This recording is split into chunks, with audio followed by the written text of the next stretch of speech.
Bem-vindos novamente, nosso segundo bloco agora, continuando a nossa resolução de questões em direito constitucional. Tema agora da questão 7, processo legislativo. Tema deslumbrante. Só não ganha de controle de constitucionalidade porque controle é a coisa mais inteligente que existe no direito constitucional. Inclusive a Constituição só é a Constituição por força do controle de constitucionalidade. Mas isso a gente ainda chega. Vamos lá encarar essa questão. O presidente da República tem dúvidas sobre como proceder em determinado projeto de lei que vem gerando muitas críticas na imprensa. No 14º dia útil do prazo, deixa eu anotar isso aqui é importante para mim, é prazo.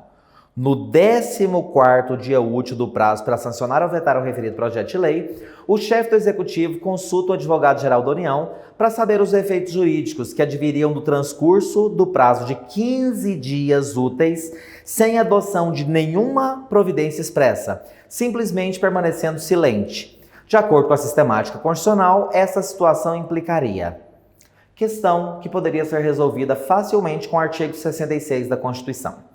Quando um projeto de lei ele é aprovado na Câmara e no Senado, ele é remetido ao presidente da República.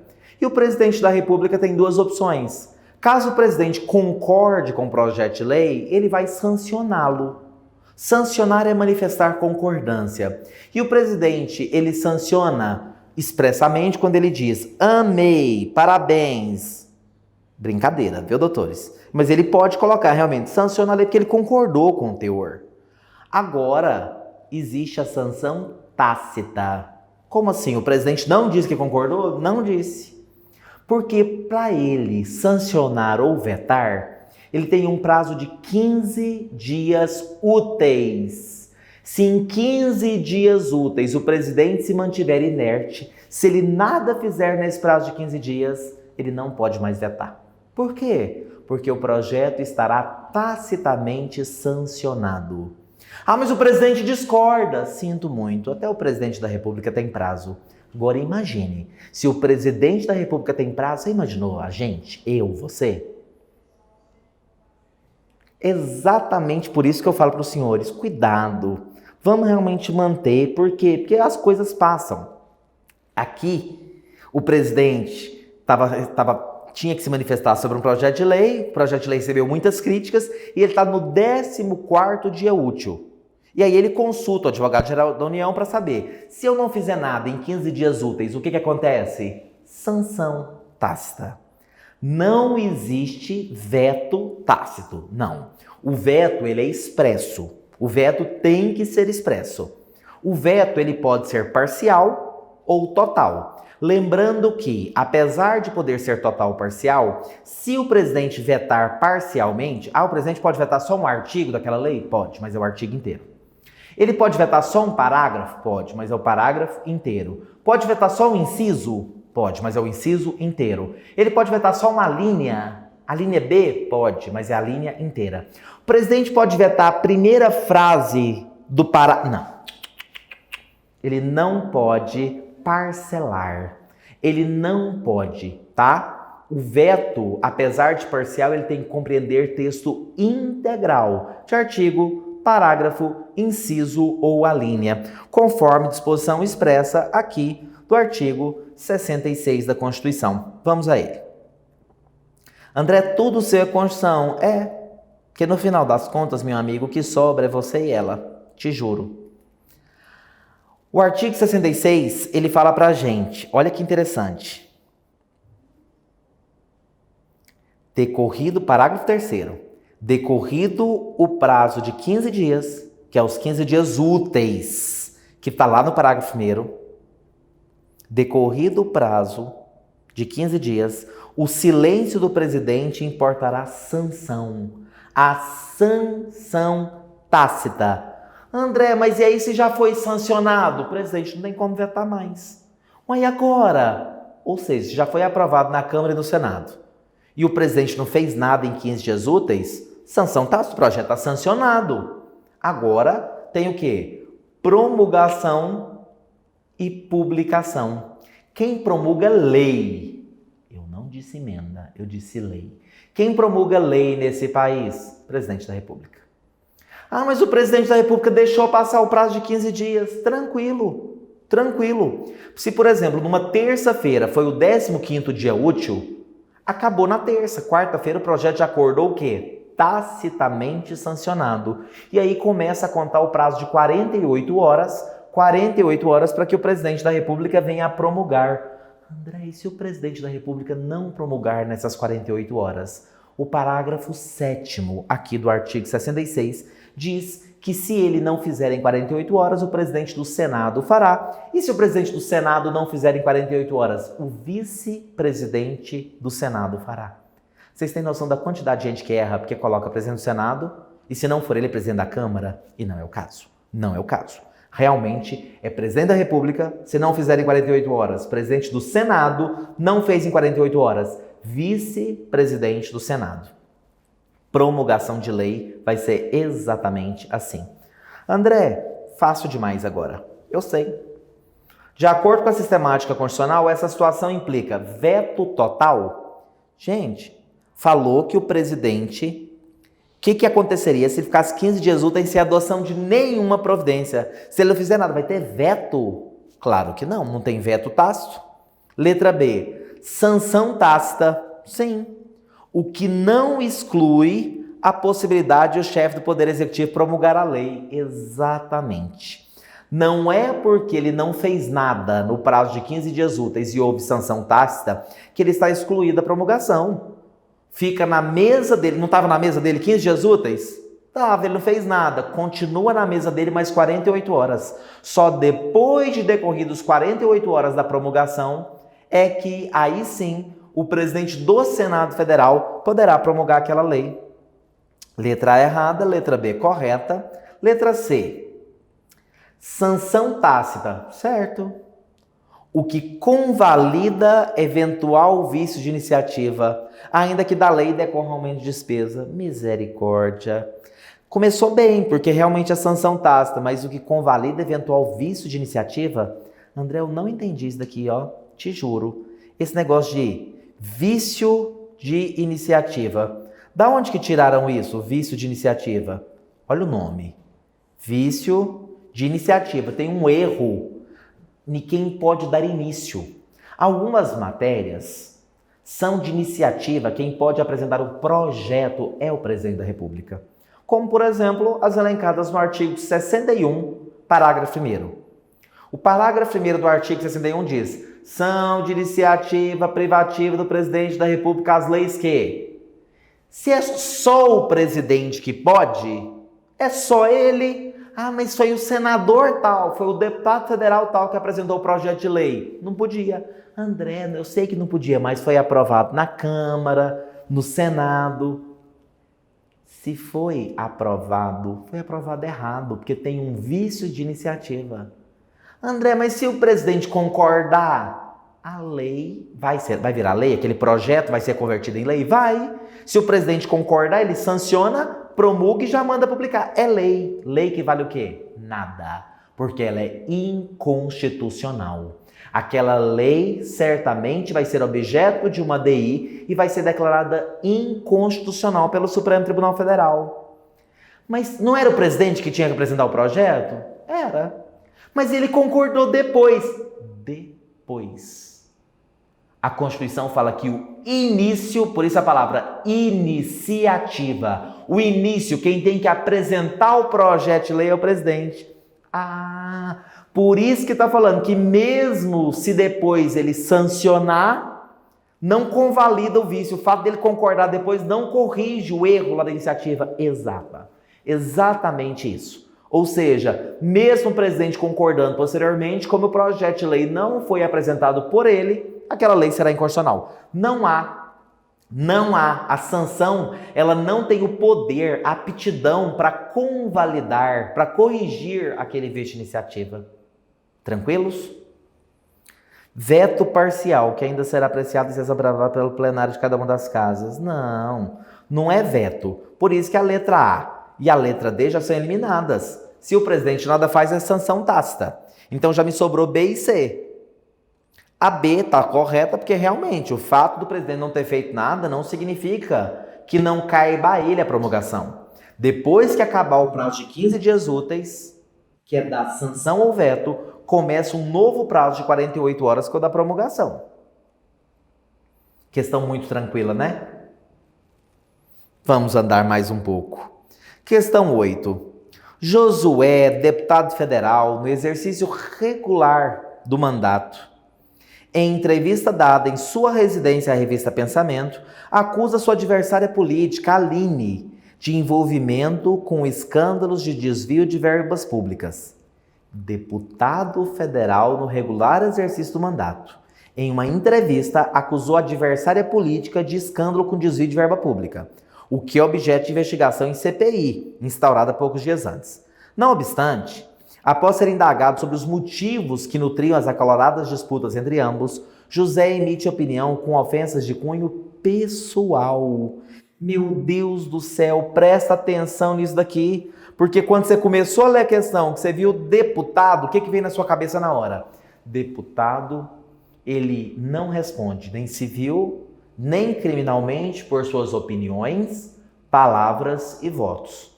Isso está no artigo 53 caput da Constituição e é o que a gente chama de imunidade material. Os deputados federais e senadores, eles são civil e penalmente invioláveis por suas opiniões, palavras e votos. Até aí, tranquilo.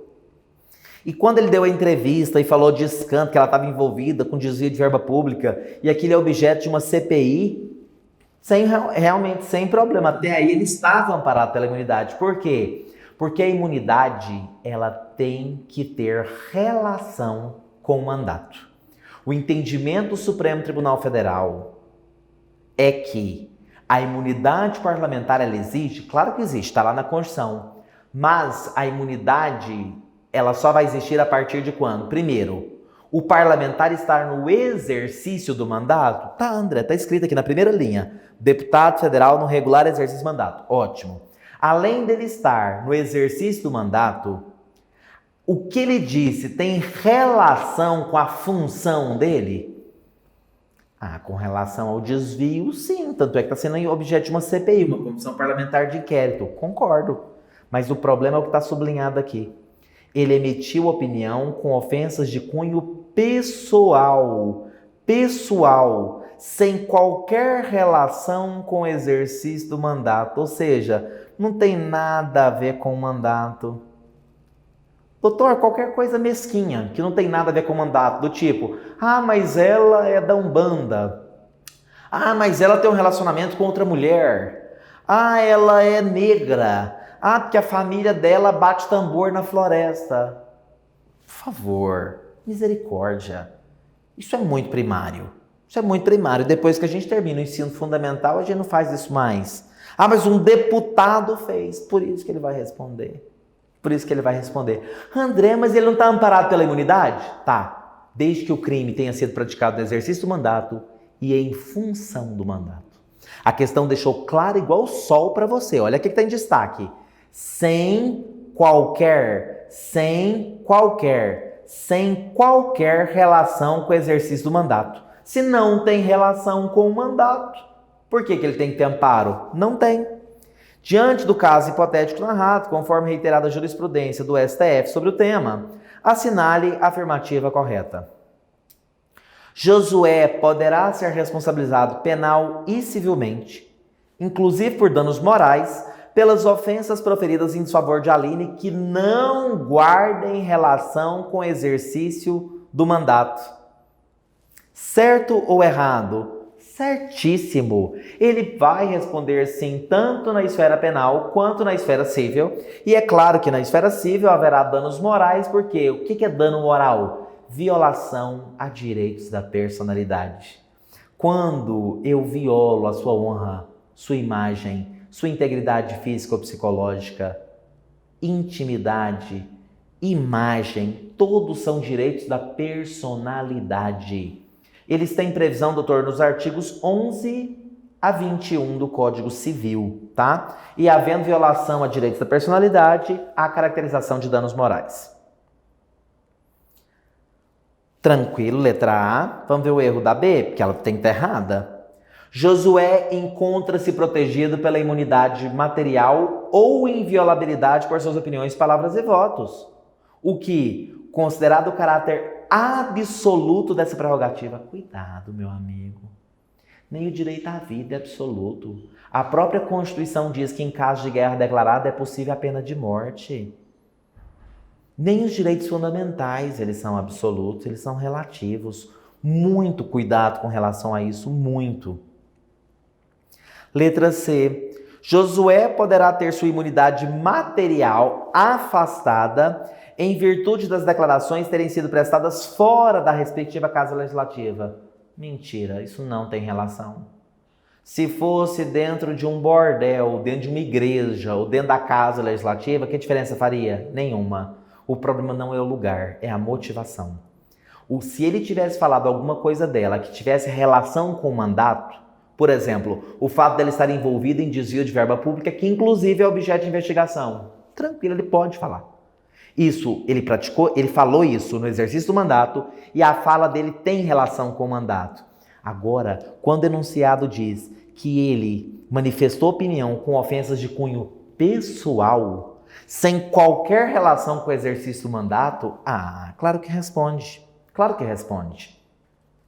André, por isso que quando Bolsonaro era deputado federal, ele respondeu pelo negócio da Maria do Rosário? Sim, porque ele não falou nada que tivesse relação com o mandato. Foi algo pessoal. Foi algo pessoal e que atingiu mais de uma pessoa. Foi algo que transcendeu. Por quê? Porque na época o deputado federal, ele não poderia ter transcendido. Porque uma coisa, doutor, eu quero que você entenda dentro da imunidade, que uma coisa é eu falar que você é desonesto, que você desviou, que você favoreceu. Isso eu estou amparado pela imunidade.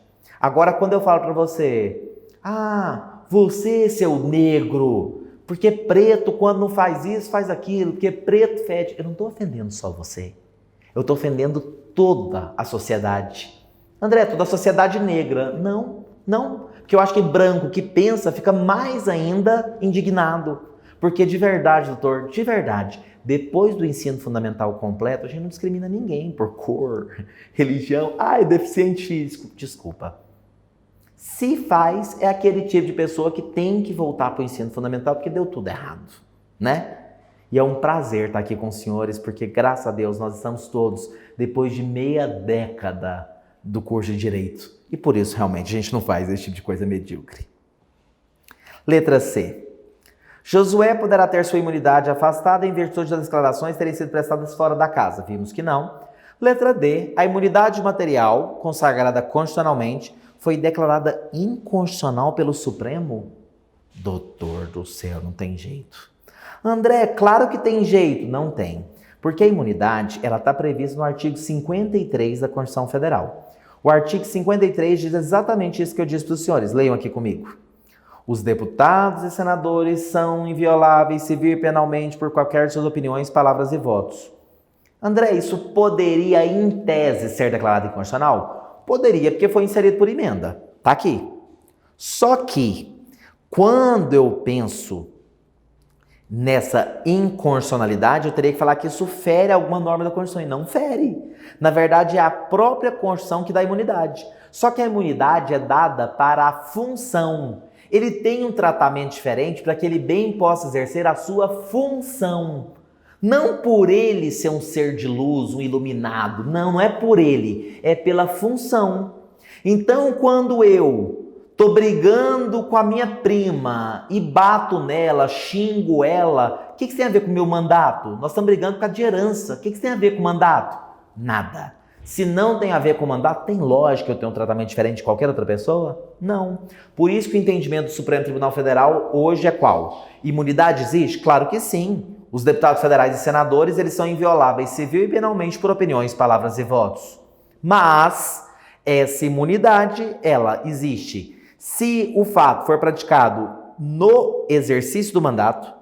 Eu pratiquei antes. Não, esquece. Só se for praticado no exercício do mandato. E em função do mandato. Porque se não tiver relação com o mandato, não haverá imunidade. Tranquilos, doutores? Ótimo. Vamos para a questão 9.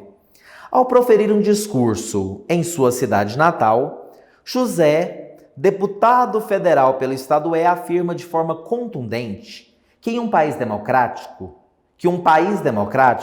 tem por regra inviolável escolher o chefe do poder executivo por meio de eleições diretas. Eleições diretas, aquela que o povo vai na urna e vota. Aqui é assim. Tá. Complementa sua fala afirmando que o Brasil poderia ser considerado um país democrático, já que a Constituição de 88 não prevê eleição de presidente pela via indireta. Segundo a Constituição da República, o deputado está A, equivocado, B, correto, equivocado ou correto? Em regra, nós temos eleições o quê? Diretas. Em regra, o povo escolhe, exatamente porque nós realmente estamos num regime democrático. O deputado ele se equivoca simplesmente ao dizer que a Constituição não prevê eleição indireta. Ela prevê sim. Quando nós vamos lá no Poder Executivo, artigos 76 e seguintes da Constituição Federal, especificamente no artigo 81, nós vamos ver que a Constituição prevê sim. André, não prevê. Vou te mostrar agora. Olha aqui. Artigo 81, parágrafo 1º. Ocorrendo a vacância nos últimos 2 anos do período presidencial, a eleição para ambos os cargos será feita 30 dias depois da última vaga pelo Congresso. Vamos imaginar. O atual presidente da República ele foi eleito em 2018, em outubro de 2018, para ficar 2019... 20, 21, 22. Esses 4 anos a gente chama isso de legislatura.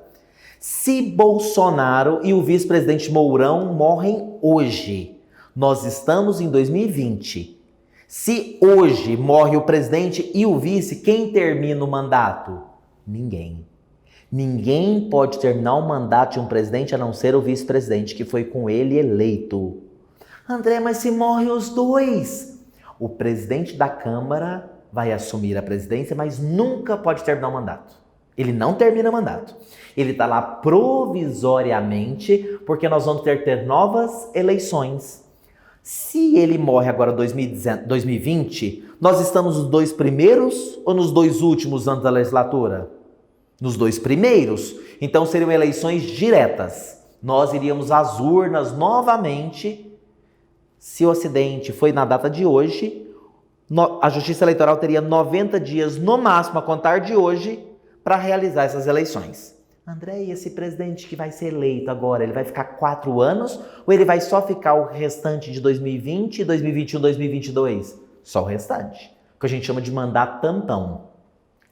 Mas se morre o presidente e o vice-presidente em fevereiro de 2021, 2021 e 2022 são os 2 últimos anos. Um acidente aéreo, morreu o presidente e o vice. 81, parágrafo 1º. Ocorrendo a vacância, dupla vacância, ou seja, presidente e vice morrem. Ou presidente afastado, como Dilma, foi objeto de impeachment. Dilma sofreu impeachment, perdeu o mandato, Temer assumiu. Se Temer morresse, novas eleições. Coloque uma coisa em sua cabeça. Seja nos 2 primeiros, seja nos 2 últimos, morrendo presidente e vice, não podendo exercer nem presidente nem vice, novas eleições. Se for nos 2 primeiros anos, eleições diretas, o povo vai às urnas. Então vai ter que programar as urnas eletrônicas? Vai ter que ir para propaganda, no rádio, na televisão? Então precisa de um tempo maior, 90 dias. Se a dupla vacância acontecer nos 2 últimos anos, 2021 ou 2022, eleições indiretas. Olha aqui comigo. Ocorrendo a vacância nos últimos 2 anos do período presidencial, a eleição para ambos os cargos será feita 30 dias depois da última vaga pelo Congresso. Os deputados federais e senadores, no prazo de 30 dias a contar do óbito deles, que aconteceu em fevereiro de 2021, o Congresso vai ter no máximo 30 dias para escolher o novo presidente. Isso é eleição o quê? Indireta. Isso não é eleição direta porque o povo não está indo votar. Os representantes eleitos pelo povo escolherão um novo presidente. Eu posso então afirmar que a Constituição Federal de 88 ela não prevê eleições indiretas? Não posso. Porque nessa hipótese específica, ela prevê, sim, eleições indiretas. Segundo a Constituição da República, o deputado está equivocado. Está mesmo. Porque ele afirmou que um país democrático tem por regra inviolável escolher o chefe por meio de eleições diretas. E ele afirma que a Constituição de 88 ela não prevê eleição de presidente pela via indireta. O que é mentira? Realmente é, porque a Constituição prevê uma hipótese específica. Portanto, nós já eliminamos qual letra? Letra B e letra D, que dizem que ele está correto. Ficamos entre a A e a C. Vamos ver. Letra A. Equivocado. Pois há previsão de eleição indireta somente na eventualidade de vacância do cargo de presidente nos últimos 6 meses. Nós não lemos isso. Vamos ver a letra C. Equivocado, pois há previsão de eleição indireta no caso de vacância dos cargos de presidente e vice-presidente da República nos últimos 2 anos. Exatamente. O artigo 81, parágrafo 1º, fala exatamente disso, razão pela qual correta a letra C. Tranquilinhos? Ótimo. Só uma pergunta. Eu estou aqui pensando, porque voto direto é cláusula pétrea. Ela não pode ser abolida nem por emenda. Se a cláusula pétrea, voto direto, existe, esse parágrafo 1º do artigo 81, que previu eleições indiretas, ele não seria inconstitucional? Uma coisa para você nunca mais esquecer na sua vida. Vou até abrir de novo para você conferir comigo. Tem alguma coisa escrita na frente do artigo 81, parágrafo 1º, assim, ver emenda alguma coisa? Não. Então, quem foi que fez esse parágrafo 1º? O Constituinte originário, em 1988. Não foi emenda. Norma originária é feita por Deus. O poder constituinte originário, ele é ilimitado, incondicionado e autônomo, ele não erra. Por isso, nenhuma norma da Constituição que esteja aqui desde 88 pode ser inconstitucional. André, mas pode ter uma norma da Constituição inconstitucional? Claro que sim. Se ela tivesse sido inserida por emenda. O artigo 82 mesmo, veja aqui comigo na tela. O mandato do presidente é de 4 anos, redação dada pela emenda constitucional. Esse pode ser declarado inconstitucional. Agora, a norma originária, jamais. Norma originária jamais pode ser objeto de inconstitucionalidade. Vamos então à questão 10. Mudando de assunto. Luiz é proprietário de uma grande fazenda localizada na zona rural do estado X. Lá cultiva café de excelente qualidade e com grande produtividade para fim de exportação. Ótimo, produz, ótimo. Porém, uma fiscalização realizada por agentes do Ministério do Trabalho e do Emprego constatou a exploração de mão de obra escrava. Independentemente das sanções previstas em lei, caso tal prática seja devidamente comprovada de forma definitiva pelos órgãos jurisdicionais competentes, a Constituição Federal dispõe que a propriedade deve ser objeto de desapropriação, respeitado o direito à justa e prévia indenização a que faz jus o proprietário. Doutor, mão de obra escrava e plantação de substância psicotrópica não é uma coisa um pouquinho diferente?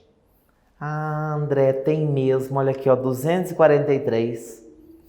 As propriedades rurais e urbanas de qualquer região do país, onde foram localizadas culturas ilegais de plantas psicotrópicas ou a exploração de trabalho escravo na forma da lei, serão expropriadas. Expropriação é perda da propriedade sem indenização.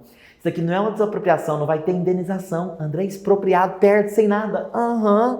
Serão expropriados e destinados à reforma agrária e a programas de habitação popular sem qualquer indenização ao proprietário e sem prejuízo de outras sanções previstas em lei.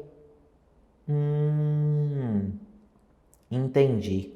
Até aqui, André, tô tranquilo. Se foi constatada a exploração de mão de obra escrava lá, pensem comigo. A propriedade ser objeto de desapropriação, respeitado o direito à justa e prévia indenização? Claro que não.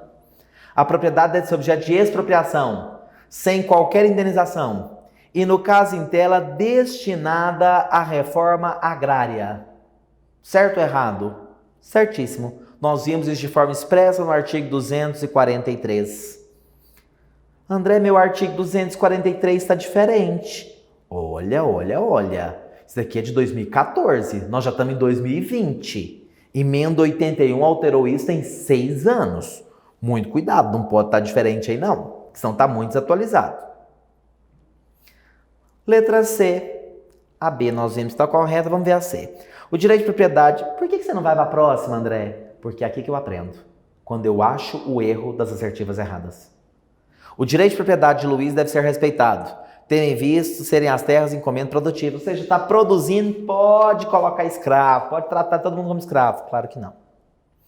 Letra D. O direito da propriedade de Luiz deve ser respeitado, pois a expropriação é instituto cabível somente no caso de cultura ilegal de planta psicotrópica. Mentira. O mesmo artigo que fala de cultura ilegal de planta psicotrópica fala de exploração de mão de obra escrava, o artigo 243, conforme nós acabamos de ver.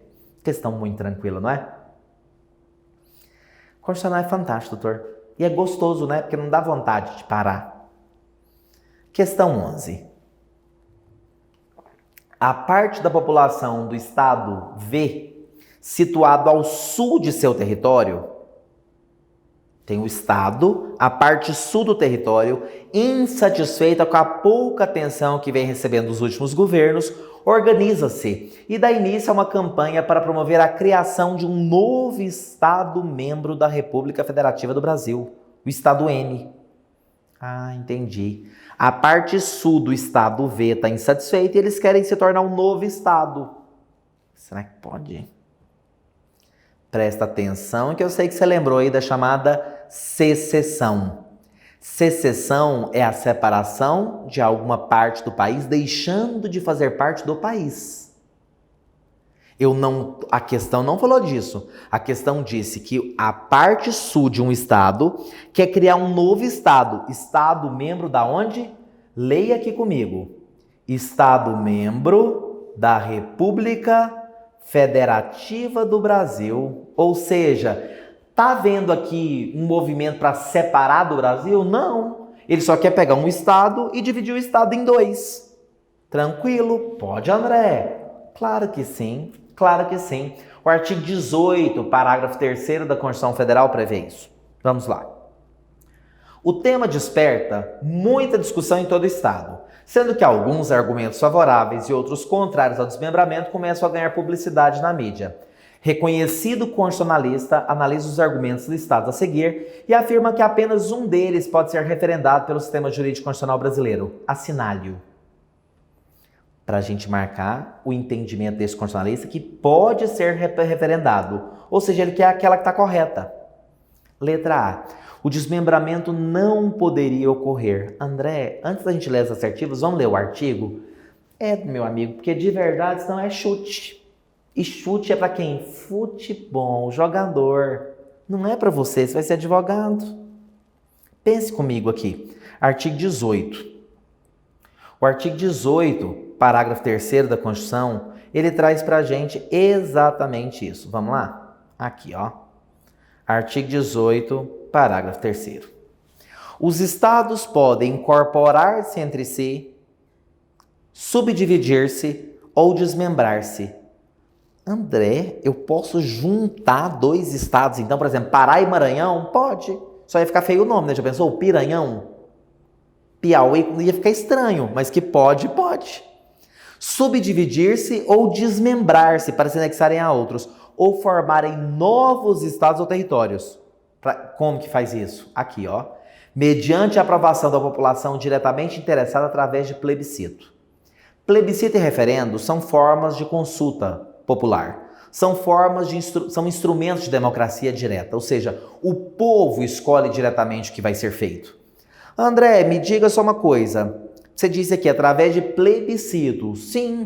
O que seria esse plebiscito? Uma consulta prévia, uma consulta anterior. Vocês querem dividir o estado de vocês em 2?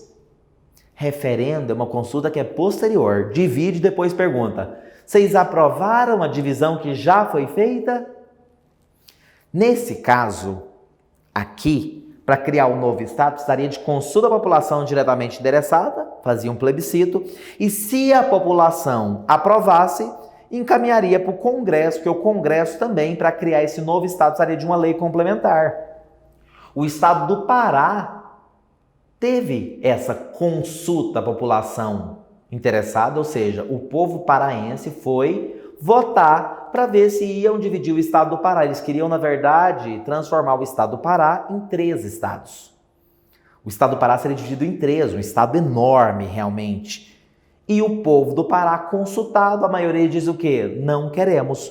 Por isso que não houve aprovação pelo Congresso dessa lei complementar, criando os estados de Tapajós e Carajás, conforme havia sido aventado. Tá? Por quê? Porque no plebiscito o povo não quis.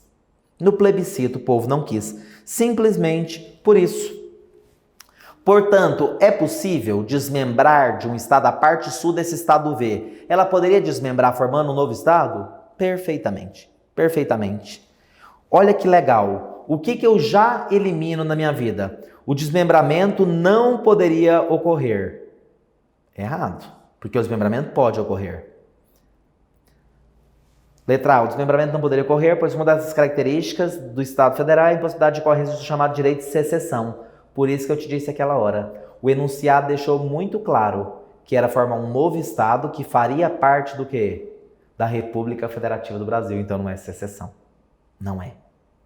Secessão seria, por exemplo, o Acre quer se separar do Brasil formando a República, sei lá, República das Seringueiras. Quer se tornar um novo país. Isso seria secessão. Isso é inadmitido. O Brasil não admite o direito de secessão.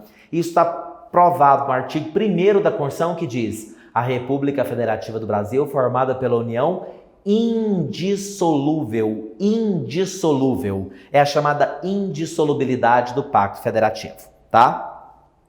Na letra B nós temos: o desmembramento poderá ocorrer, contanto que haja aprovação por via plebiscitária, certo? Exclusivamente por parte da população que atualmente habita o território que formaria o estado N. Então tem lá, o estado V está aqui.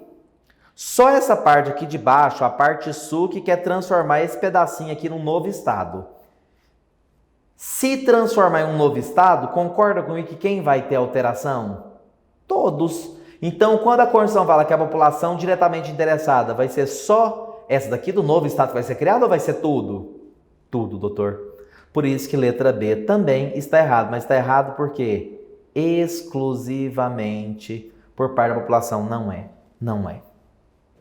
A letra C diz: além de aprovação pela população interessada, o desmembramento também pressupõe a edição de lei complementar pelo Congresso Nacional com esse objeto.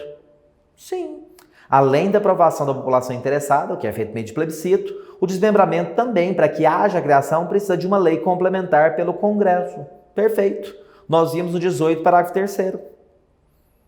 E a letra D, além de manifestação da população interessada, o sistema constitucional brasileiro exige que o desmembramento dos estados seja precedido de divulgação. Olha isso daqui. Olha o tanto que é traiçoeiro. Precedido de divulgação de estudos de viabilidade. André, realmente tem que ter esses estudos de viabilidade para criar estado? Não. Isso é necessário para criar o quê? Município. Município. Se nós olharmos o 18, parágrafo 3º, eu não tenho essa exigência. Mas se eu olho o parágrafo 4º, aí eu tenho plebiscito, porque tem que constar a população diretamente interessada, e depois precisa de quê? Divulgação dos estudos de viabilidade. E depois disso ainda tem o quê? A lei. A lei estadual. A lei estadual criando esse município. Mas, por favor, criação de estado, 18, parágrafo 3º. Criação de município, 18, parágrafo 4º. Ele quis misturar isso para você errar, mas graças a Deus nós não fizemos, porque nós vimos que a correta é a letra C, que exige, além de consulta à população diretamente interessada, apenas a edição de lei complementar pelo Congresso, conforme determinação do 18, parágrafo 3º. Assunto muito tranquilo e muito frequente, viu, doutores? Muito. Questão 12. Amo esse tema. Amo competência. Por quê? Porque cai demais, porque é fácil e porque você precisa entender, pra você saber onde que você está vivendo. Como assim, André? Eu tenho pena. Você imagina nessa época de pandemia, quem não sabe, o governador proibiu, o prefeito autorizou, o presidente falou que não. Se eu não souber o que compete a cada um, fica absolutamente impossível. Fica absolutamente impossível. E quem organiza isso? A Constituição. A Constituição Federal que determina as regras de competência. Vamos ver aqui no 12. Questão 12. A Assembleia Legislativa do Estado M, ao constatar a ausência de normas gerais sobre matéria em que a União, os Estados e o DF possuem competência legislativa concorrente, a questão já me trouxe que é uma matéria de competência concorrente. O que me vem na cabeça na hora? Artigo 24 da Constituição Federal. O artigo 24 da Constituição Federal é ele que diz para nós: compete à União, aos Estados e ao Distrito Federal legislar concorrentemente sobre. E ele traz lá uma série de incisos. André, mas aí não me ajuda. Porque se a matéria pode a União, pode o Estado e pode o DF, município não, né? Não, município não. Mas pode União, Estado e DF. Calma, olha lá. André, é sério, antes de você continuar, só me explica. Se tanto a União pode falar sobre aquele assunto, tanto o Estado quanto o DF, não vai dar briga? Porque, por exemplo, eu, André, moro em Goiânia, Goiás. Então eu tenho uma lei estadual aqui do Estado de Goiás e eu tenho uma lei federal. E se a lei estadual falar uma coisa e a lei federal falar outra? Sobre aquelas matérias que estão lá no artigo 24, tanto a União pode fazer lei quanto o Estado pode fazer lei. Não é bagunçado assim. Não é bagunçado assim. Por quê? Porque o artigo 24, apesar dele ter dito para você, ele diz de forma muito clara, olha aqui, ó, compete à União, aos Estados e ao DF legislar concorrentemente sobre. Nós temos 4 parágrafos. E são esses 4 parágrafos realmente que nos ajudam. Por quê? Porque quando eu falo em competência legislativa, competência para legislar, competência legislativa concorrente, pode União, pode Estado, pode DF, não é assim, faz quem quer do jeito que quer, não. A União, ela ficou encarregada de elaborar as normas gerais. A União faz as normas gerais e cada Estado faz suas normas específicas. Um exemplo claro disso é direito tributário. Tá no artigo 24? Tá. Aqui, ó. Direito tributário. Quem pode legislar sobre tributário? A União, os Estados e o DF. Então, a União, ela traz normas gerais no chamado Código Tributário Nacional, que são normas que se aplicam para o país inteiro, porque é uma lei federal. A União pode falar sobre aquilo, mas são normas gerais. E cada estado tem a sua norma específica. Por exemplo, em Goiás, quando se compra um carro novo, esse ano que eu comprei o carro, eu não pago IPVA, eu só pago IPVA ano que vem. No estado de São Paulo, por exemplo, se eu comprar um carro hoje, junho de 2020, eu vou pagar IPVA de julho, agosto, setembro, outubro, novembro, dezembro. André, como que em Goiás não paga e São Paulo paga? Porque São Paulo tem o Código Tributário do Estado de São Paulo e Goiás tem o Código Tributário Estadual, aqui de Goiás. André, pode? Pode. Civil também? Civil não. Civil não, penal não, porque eles não estão no 24, que são as matérias de competência concorrente. Eles estão lá no 22. Compete privativamente à União legislar sobre civil, penal, processual. Por isso que essas matérias só a União faz. Por isso que não tem Código Penal do Estado de Goiás, Código Penal do Estado de São Paulo, mas tem Código Tributário de Goiás e Código Tributário de São Paulo, porque está aqui no artigo 24. Você entendeu que a União faz as normas gerais, as normas que têm que ser aplicadas por todos, e cada Estado, obviamente obedecendo às normas gerais, mas cada Estado edita as suas normas específicas? É exatamente assim que funciona. Só que, olha que bacana, União faz norma geral, Estado faz norma específica. Tranquilo, ficou ótimo. Mas e se o Estado quiser falar sobre aquela matéria e não tem norma geral? Porque se não tem norma geral, como que ele vai fazer só norma específica? Não tem jeito. A Constituição diz, se não houver, presta atenção comigo aqui no parágrafo, olha aqui, parágrafo 3º. Inexistindo lei federal sobre normas gerais, se não tiver a lei da União que trata das normas gerais, os estados exercerão a competência legislativa plena. O que isso quer dizer? Que, em regra, o normal é a União faz as normas gerais e cada estado faz suas normas específicas. Mas se não tem norma geral da União, o estado ele pode fazer normas gerais e normas específicas. Mas para o país inteiro? Claro que não, ele é Estado.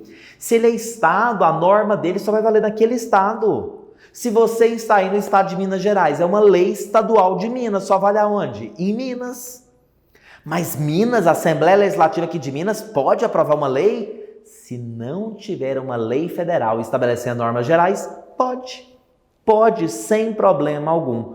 Pode sim, tranquilamente. André, mas eu tô aqui pensando. Vamos imaginar lá em Minas mesmo. Proteção e defesa da saúde. Matéria que está super em voga, sobretudo agora em época de pandemia. Defesa da saúde está ali no inciso 12 do artigo 24. É uma matéria que quem pode legislar? União, Estados e DF. É bagunçado? Não. A União faz as normas gerais, que têm que ser obedecidas por todos, e cada Estado faz suas normas específicas.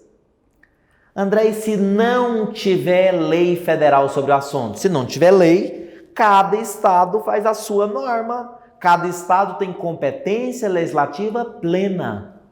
André, mas eu estou pensando, Minas, você deu exemplo. Minas, então, editou uma lei, criou norma geral e norma específica, certo? Norma geral que era da União. Mas como a União não tinha lei federal sobre isso, o Estado pôde fazer. Isso foi em 2010. Agora, em 2020, a União resolveu aprovar a lei que fala sobre aquele assunto. O mesmo assunto da lei lá de Minas de 2010. Ah, mas aí ficou estranho. Porque a lei de Minas fala uma coisa. A lei federal agora de 2020 bate. Lei federal é mais importante que lei estadual, não é? Nunca fale uma asneira dessa, por favor. Não é. Lei federal tem o seu lugar, lei estadual tem seu lugar, lei municipal não tem hierarquia entre leis, tá? Eu não tenho hierarquia entre União, Estado e município. Portanto, inexiste hierarquia entre lei federal, lei estadual e lei municipal. Cada um no seu quadrado. Não tem essa hierarquia, não. Muita atenção aqui. André, mas então, tá, eu tenho uma lei aqui em Minas Gerais, trazendo normas gerais e normas específicas. Até que não tinha como prever norma específica sem ter norma geral. Concordo. E podia? Podia. Porque nós vimos aqui no parágrafo 3º do artigo 24 que não existindo, inexistindo lei federal sobre normas gerais, os estados exercerão competência legislativa plena. Ou seja, se não tem a norma geral que devia ser da União, o estado cria norma geral e norma específica. Tá. Até aí entendi, 2010 ele fez isso, podia, entendi. Mas agora 2020 a União veio e criou a norma dela, a lei federal, que vale no país inteiro. Só que essa lei federal é sobre normas gerais. Ixi, o Estado tinha feito já normas gerais, né? Porque em 2010 não tinha a lei federal e agora está colidindo. Qual prevalece? A lei federal. Porque ela é mais importante? Nunca. Não é porque ela é mais importante, é porque a competência que a Constituição deu para a União foi de quê? A União estava encarregada de elaborar normas gerais. Ah, mas o Estado que fez? Fez porque ainda não existia a lei da União sobre normas gerais. Então o Estado, apesar dele ser autorizado, quando não existir lei da União sobre normas gerais, ele pode criar norma geral e norma específica. Pode, mas ele sabe que o dia que a União editar a lei dela, a lei federal, sobre normas gerais, o que vai acontecer? A lei estadual, aqueles artigos sobre normas gerais, eles vão perder a eficácia. Parágrafo 4º. A superveniência da lei federal sobre normas gerais suspende a eficácia. Por que não falou revoga? Porque eu acabei de dizer que é cada um no seu quadrado. Lei federal não é mais importante que lei estadual, que não é mais importante que lei municipal. Lei municipal é revogada por lei municipal. Lei estadual por lei estadual. Lei federal por lei federal. Nós somos uma federação. Num pacto federativo, a repartição de competência é matéria realmente singular. Agora que nós já fizemos essa análise, vamos a análises assertivas. O Estado M viu que não tinha lei da União, era matéria de competência concorrente e ele legislou. Foi uma lei estadual. Então, se foi uma lei estadual, como não existia lei da União sobre normas gerais, o Estado criou normas gerais e normas específicas. Assim, 2 anos após a lei estadual de 2013 ter sido promulgada, o Congresso União, aprova a Lei F, Lei Federal 2015, estabelecendo normas gerais sobre a matéria. Letra A Lei E de 2013 foi devidamente revogada pela Lei F? Pecado mortal. Lei federal não é mais importante que lei estadual e não a revoga. Letra B. A Lei Estadual de 2013 perde a sua eficácia, artigo 24, parágrafo 4º, acabamos de ver, somente naquilo que contrariar as normas gerais introduzidas pela Lei F. Sim, mantendo eficácia a parte que, compatível com a Lei F, seja suplementar a ela. Perfeito. Letra B, correta. Vamos ver o erro da C. A Lei F de 2015 não poderá viger no território do Estado. Gente, isso é psicopatia pura. Se a lei é federal, imagina, lei federal é uma lei que vale no Brasil inteiro. Vale no Brasil inteiro, mas não vale em Minas. Tem como? Então Minas é de onde? De Marte?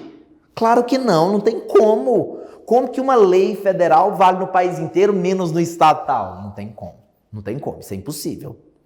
Letra D. A competência legislativa concorrente, por ser uma espécie de competência comum entre todos... Mentira, já está errado. Não é entre todos os entes federativos, porque o município é ente federativo e ele não tem competência concorrente. Encontrados os erros, doutor, dessa questão, paramos então hoje por aqui. Vejo os senhores no nosso próximo encontro. Espero de verdade tê-los ajudado. Grande abraço, fiquem com Deus. Até logo.